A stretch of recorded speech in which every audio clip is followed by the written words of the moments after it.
বর্তমান বিশ্ব ফুটবলে কোন জাতীয় দলের অ্যাটাকিং লাইন সবচেয়ে ভয়ঙ্কর? ব্রাজিল, আর্জেন্টিনা, ফ্রান্স নাকি ইউরোজয়ী স্পেন?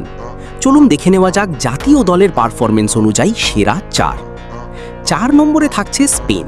লামিন ইয়ামাল আর নিকো উইলিয়ামসের গতি ইউরোতে ঝড় তুললেও বড় মঞ্চে আর্জেন্টিনার মতো অভিজ্ঞতার অভাব তাদের 4 নম্বরে নামিয়ে দিয়েছে।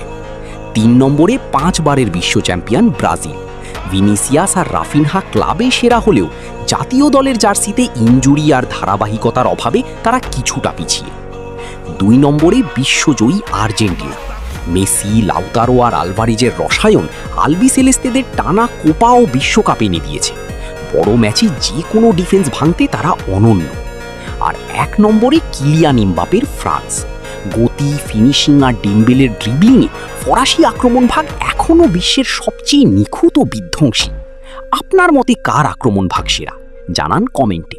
আর এটা পুরোপুরি জাতীয় টিমের পারফরমেন্স অনুযায়ী তালিকা করছি।